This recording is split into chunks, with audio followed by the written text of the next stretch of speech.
It's also specificity that makes your words feel real. When you talk, you visualize the things you're talking about, and it's something we take so much for granted that we don't even notice. When she read the part, she thought it was completely different. She thought the personality of the character was more like her, more like outgoing and social and everything, and she didn't realize that the character was the opposite to her. But for an actor playing you, they're just words in a vacuum. We have to add images to make the words mean anything.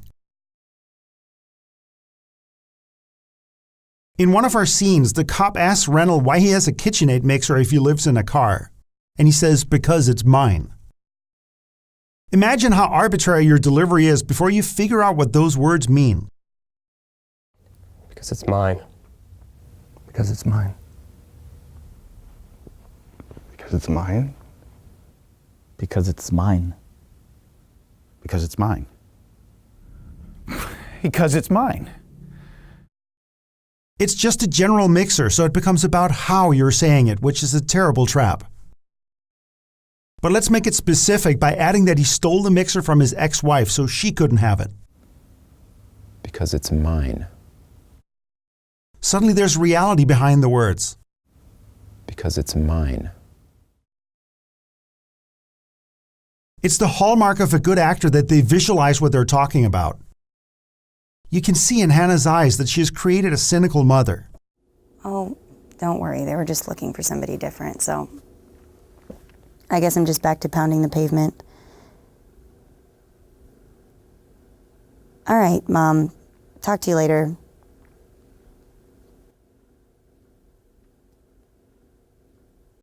Specificity is the magic sauce that makes every other technique work.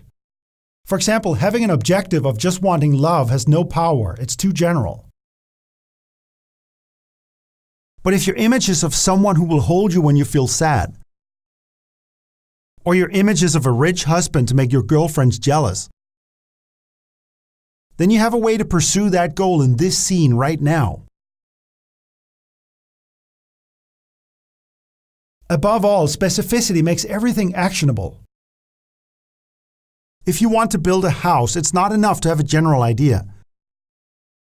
You need to get specific down to the design of the moldings. As an actor, you're condemned to stereotypical acting unless you can pull the character out of the fog by getting very specific. By answering questions like, what does she want? What does she think of what her husband says? Come on, honey, you left it at Whole Foods.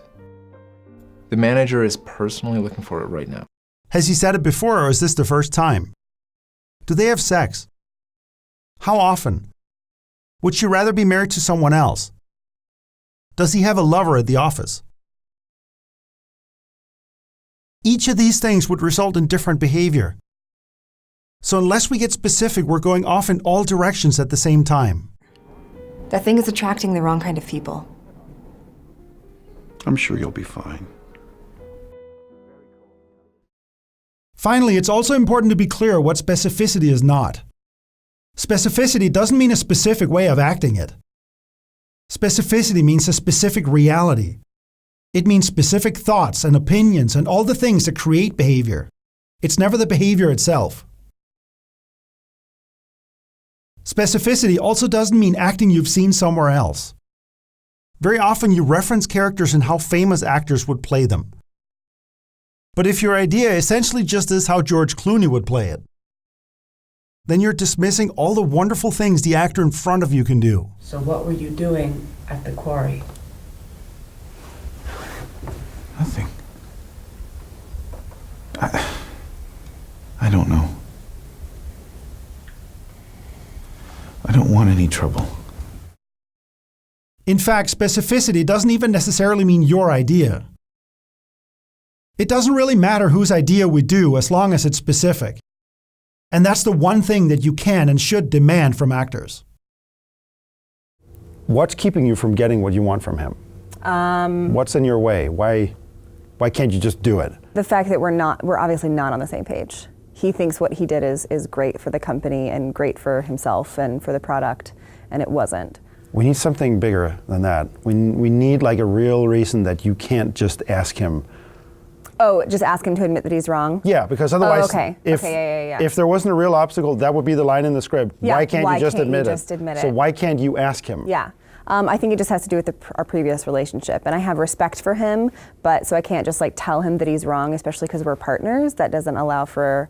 So I totally buy that. I think it's more about that. All right, good. Let's try again. Many directors don't realize just how vague their idea of the character is, and they hope that it'll magically materialize on the set. But it never does, because the actors first need you to narrow it down from 10 billion options. When I grill directors about a character, they 90% don't know, and that's simply not good enough. So in the next many volumes, we're going to do something about that by learning how to get incredibly specific. So I'll see you in Volume 2.